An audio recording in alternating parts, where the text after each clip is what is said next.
안녕하세요. 오늘도 서현살롱을 찾아주셔서 감사합니다. 열심히 살아온 인생, 하마터면 시궁창에 빠뜨릴 뻔한 29세 여성이에요. 얼마 전 기가 막힌 일을 겪어보니 TV에 나오는 드라마는 드라마 같지도 않더라고요. 오히려 우리가 사는 인생이 더 드라마틱해서 그런가 봐요. 불과 한 달 전까지만 해도 저는 바쁘게 결혼 준비를 하고 있었어요. 신혼집 정리에 결혼식 답례품 준비 등등이요. 게다가 신혼여행을 떠나는 일주일간 자리를 비워야 했기에 그 전에 제가 맡고 있는 프로젝트도 마무리 지어야 했죠. 그건 남친도 마찬가지였어요. 남친과 저는 대학 동기로 늘 붙어 다니는 동기 6명 중 하나였습니다. 그렇다고 CC는 아니었어요. 1년 전까지만 해도 우린 그저 이성 사람 친구일 뿐이었으니까요. 그런데 사람 일은 모르는 거라고 MT 가서 한 이불 덮고 자도 아무 일 없던 우리가 한순간에 눈이 맞아 결혼까지 진행하게 되더라고요. 당시 저는 2년간 사귀어온 선배와 헤어진 지 얼마 안 되던 때였어요. 제가 먼저 좋아했고 사귀자는 말도 제가 먼저 했을 정도로 많이 좋아했던 사람이었어요. 그래서 늘 받기보다 해주는 게 많았고 그런 점에 대해서 조금도 억울하지는 않았어요. 그런데 지금의 남친은 그런 절 보며 늘 답답해했죠. 지영아, 너 그렇게 남자한테 해주기만 하면 안 돼. 너 나중에 진짜 후회한다. 남자는 남자가 보면 딱 알아. 충현 선배는 정말 아니야. 너 그러다 정말 상처받아. 절 볼 때마다 선배와 헤어지라고 노래를 불러댔어요. 야, 네가 뭘 한다고 그딴 소리래. 남 걱정하지 말고 니나 잘해. 맨날 여자들한테 호구나 잡히는 주제에 어따 대고 훈계질이야. 내 연애는 내가 알아서 할 테니까 신경 끄셔. 자꾸 이러면 나도 안 본다. 당시 전 선배한테 푹 빠져있던 터라 옆에서 하는 소린 귓등으로도 안 들을 때였죠. 그러니 절 볼 때마다 선배와 헤어지라는 친구 말이 귀에 들어왔겠어요. 오히려 그 말이 듣기 싫어서 한참 동안 연락을 끊고 살았어요. 하지만 얼마 뒤 남친의 예언처럼 저는 선배한테 제대로 차였어요. 여자가 있더라고요. 양다리였어요. 근데 기가 막힌 건 그 여자 앞에서 자긴 저랑 사귄 적이 없다고 거짓말을 하는 거예요. 제가 혼자 좋다고 쫓아다닌 거라며 통화 목록을 들이대면서 자기가 먼저 전화한 적은 단 한 번도 없다고 믿어달라고 말이죠. 처음엔 선배 말을 안 믿던 상대 여자는 통화 목록을 보고는 선배 말을 믿는 눈치였어요. 그렇게 저는 2년간 혼신을 다해 사랑했던 남자와 그의 새 애인 앞에서 스토커가 돼버렸죠. 어찌나 비참하고 창피하던지 그날 이후 전 사람들과 모든 연락을 끊고 회사와 집만 오갔어요. 동기들 연락도 당연히 차단을 하면서요. 그러던 어느 날이었어요. 누가 요란하게 초인종을 눌러댔어요. 방범창을 통해 내다보니 문 앞에 남친이 서 있더군요. 어디서 싸웠는지 얼굴은 엉망이 돼선 손에는 캔맥주가 가득 담긴 비닐봉지를 들고선 말이에요. 멀쩡한 얼굴이었다면 문을 안 열었겠지만 그런 몰골로 찾아온 친구를 내칠 순 없었어요. 꼴이 그게 뭐냐? 누구랑 싸웠냐? 남친은 그냥 기분이 꿀꿀해서 지나가는 사람이랑 말싸움을 하다 주먹 다짐까지 갔다고 하더라고요. 그 말을 믿은 건 아니지만 더 묻지도 않았어요. 제 손톱 밑에 가시가 더 아팠던 때라 솔직히 궁금하지 않았거든요. 그날 우린 코가 삐뚤어지도록 진탕 마셔댔고 결국 저는 참았던 서름이 폭발해 콧물 눈물 다 빼며 신세 한탄을 하다가 바닥에 몇 번이나 오바이트를 하고는 침대에 올라가 잠이 들었어요. 다음날 눈을 떴을 때 온 집안에 가득한 오바이트 냄새와 그걸 치운 흔적들, 그리고 방바닥에서 새우잠을 자고 있는 남친을 발견하곤 정말 쥐구멍에라도 들어가고 싶은 심정이었죠. 잠시 뒤 잠에서 깬 남친은 아무 일 없다는 듯 해장용 라면을 끓여주더군요. 마치 자기가 집주인인 것처럼 말이에요. 그날 저는 라면이 입으로 들어가는지 코로 들어가는지 모를 정도로 쪽팔려서 죽을 뻔했어요. 그리고 얼마 뒤 대학 동기를 통해서 제가 사귀었던 선배와 남친이 싸웠다는 얘기를 들었어요. 남친은 선배 집에 찾아가선 저한테 사과하라고 소리쳤고 여자 앞이라 끝까지 시치미를 떼는 선배한테 주먹을 날렸대요. 싸움도 못하는 주제에 말이죠. 결국 맞기는 남친이 훨씬 많이 맞았지만 그래도 남친 덕분에 제가 스토커가 아니었다는 사실이 밝혀져서 선배는 여친한테 차였다더군요. 그날 남친 얼굴의 상처는 그렇게 만들어진 거였어요. 내막을 알고 나니 기분이 묘하더라고요. 살면서 누군가 나를 위해 자신을 던진다는 건 생각도 못 해봤거든요. 잔소리나 할 줄 알았지 이런 대담한 면이 있는지도 처음 알았고요. 그래서일까요? 바보같이 선배한테 당하고도 찍소리도 못하고 물러난 절 대신해서 질게 뻔한 복수열전을 벌인 남친이 왠지 달라 보였어요. 그렇게 남자 사람 친구는 얼마 뒤 제 남친이 되었어요. 그리곤 1년 남짓한 연애를 끝으로 결혼을 결심하게 됐고요. 그것도 9수인 29의 말이에요. 시댁에선 올해가 지나고 내년 봄쯤에 식을 올리자고 하셨지만 저희 쪽에서 양해를 구하고 올해 진행하게 됐어요. 사실 저희 엄마가 얼마 전 위암 판정을 받으셨거든요. 그래서 수술 전에 빨리 식을 올리려고요. 다행히 일찍 발견해서 수술을 하면 완치율이 높을 거라고는 하지만 그래도 암은 전이나 재발 위험이 있어서 안심할 수 없으니까요. 시댁에선 이런 사정을 들으시곤 감사하게도 저희 쪽 뜻을 따라주셨어요. 식도 식장 구하느라 고생할 거 없이 가까운 가족들과 친지들만 불러서 삼청동 한정식집 마당에서 조촐하게 치르기로 했어요. 게다가 예당과 폐물도 생략하기로 했죠. 시댁 어른들께서 실용적인 걸 좋아하시는 분들이라 꼭 필요한 거 아니면 생략하자고 먼저 말씀하시더라고요. 저희 쪽이야 반대할 이유가 없었죠. 안 그래도 저는 엄마가 걱정돼서 예단 보러 다닐 때 이모한테 부탁할까 했었거든요.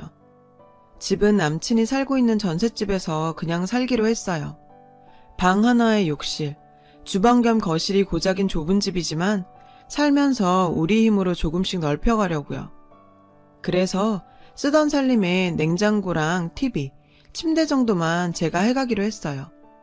혼수 비용은 아껴뒀다가 집 넓혀갈 때 쓰려고요. 본의 아니게 상황이 이렇게 되다 보니 결혼 준비가 힘 안 들이고 순조롭게 진행됐어요.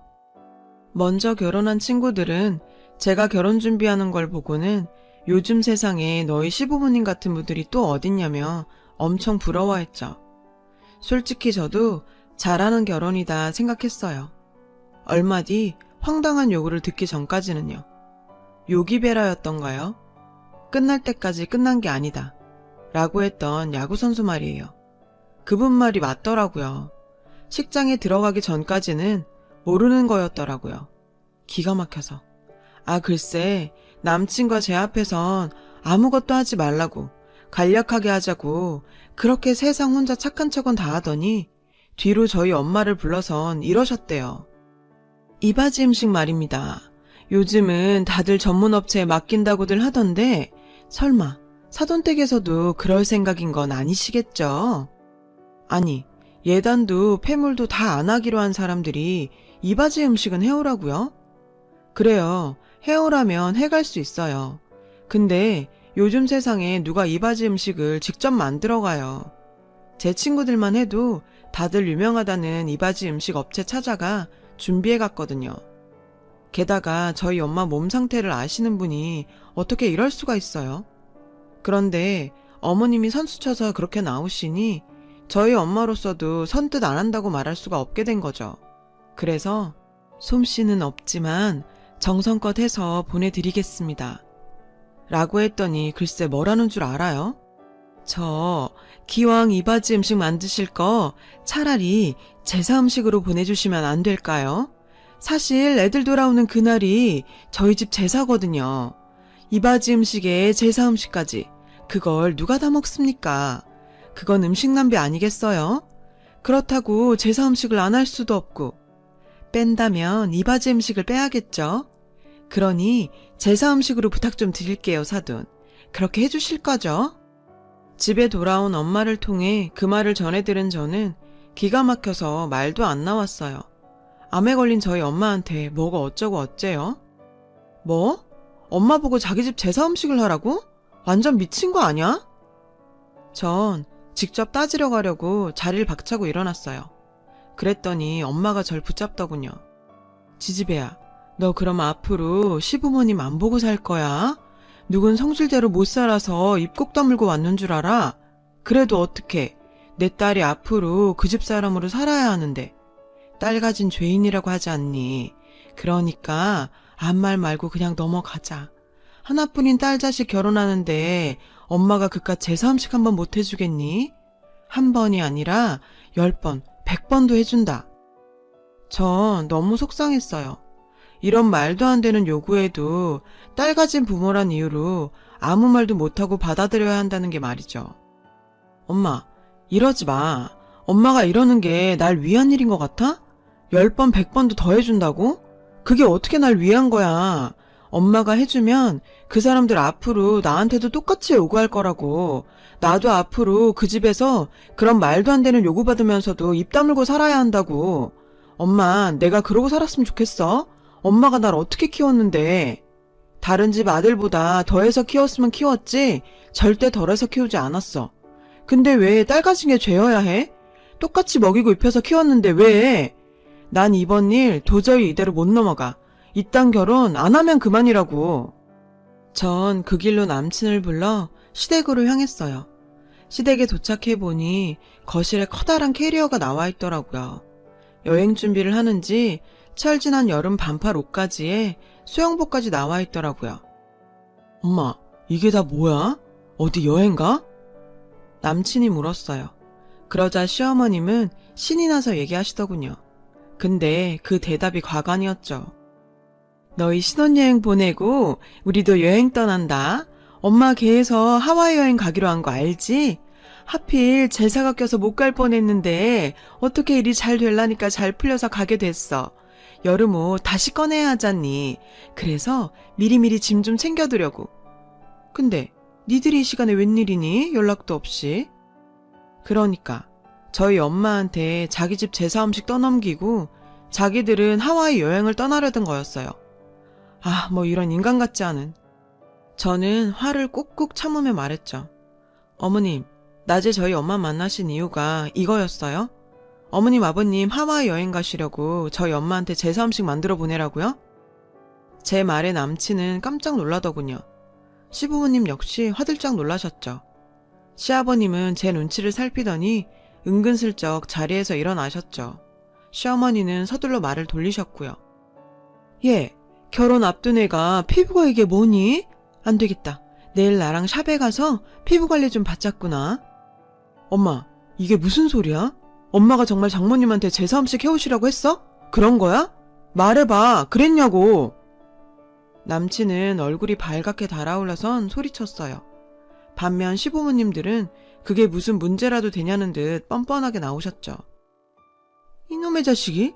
어디서 엄마한테 큰 소리야? 내가 널 그렇게 가르쳤냐? 버르장머리 없는 놈 같으니라고. 아버님은 오히려 남친을 나무라셨어요. 아버지도 알고 계셨구나? 어떻게 이래요, 어떻게. 다른 사람도 아니고 내 부모가 어떻게 이런 짓을 하냐고. 우리가 뭐? 무슨 죄라도 지었어? 어차피 할 음식 우리가 원하는 걸로 해달라는데 뭐가 문제야? 그리고 안사돈도 그렇다.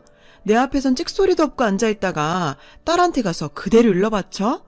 아, 세상에. 우리가 누구 때문에 9세 아들 혼인까지 하게 됐는데 우리 말대로 내년 봄에 씩 올렸으면 하와이 여행 가는 것도 제사랑 안 겹쳤을 거다.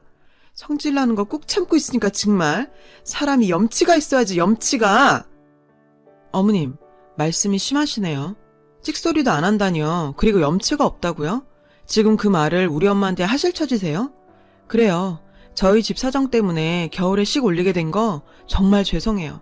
하지만 어른이시라면 이러시면 안 되죠. 다른 이유도 아니고 저희 엄마가 암 걸려서 그렇다고 다 설명드렸는데 어떻게 암 환자한테 제사 음식을 만들어 오라고 시킬 수가 있어요? 그것도 사돈지간에요. 100번 1000번 양보해서 몸 성한 사람이면 그럴 수도 있다 쳐요. 근데 저희 엄마는 아니잖아요. 그리고요, 어머님도 여자잖아요. 어느 집 귀한 딸이잖아요. 그럼 딸 가진 부모 마음 아실 거 아니에요. 혹시라도 내가 잘못하면 내 딸이 시댁에서 미움받을까봐 싫어도 싫다고 말 못하고 그저 고개부터 숙이는 친정엄마 마음 모르세요? 왜 알면서 모른 척 하세요? 여자의 적은 여자가 아니어야죠. 팔짱 끼고 서서 절 노려보시던 시어머님은 제 말이 끝나기가 무섭게 소리치셨어요. 싫으면 관둬. 아주 상전납셨네.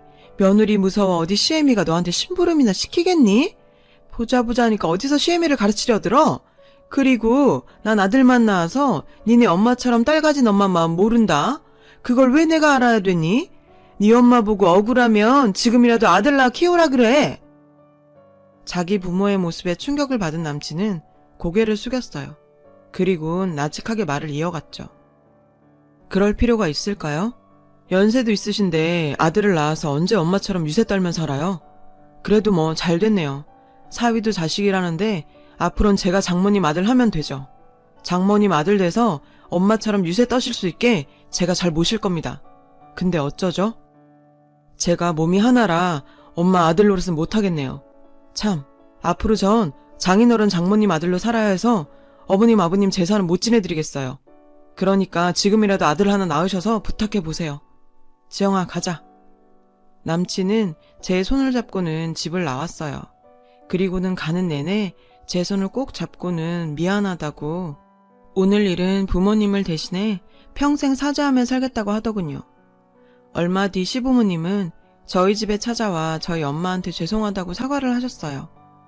이바지 음식도 제사 음식도 없던 일로 하자시며 몇 번이나 고개를 숙이셨죠. 남친은 그 모습을 보고도 여전히 상처받은 마음이 풀리지 않는지 우리 부모님 아들로 살겠다고 하더군요. 시부모님이 저렇게까지 하시는데 제가 마음을 닫고만 있을 수 있나요? 제가 더 노력해봐야죠. 그러다 보면 언젠가는 남친 마음도 풀릴 거라 생각해요. 걱정 안 하려고요. 이런 남자라면 앞으로 무슨 일이 닥쳐도 현명히 대처할 거고 시댁일에도 팔이 안으로만 굽진 않을 거란 걸 믿으니까요. 저 정말 괜찮은 남자 만난 거 맞죠? 말도 많고 탈도 많던 결혼 준비가 끝나가니 결혼식도 마무리 잘 해보겠습니다. 제 긴 사연 읽어주셔서 감사합니다. 여러분, 사연 댓글에 응원과 현명한 조언 부탁드려요. 좋아요와 구독은 저에게 큰 힘이 됩니다. 오늘도 좋은 일 가득하세요.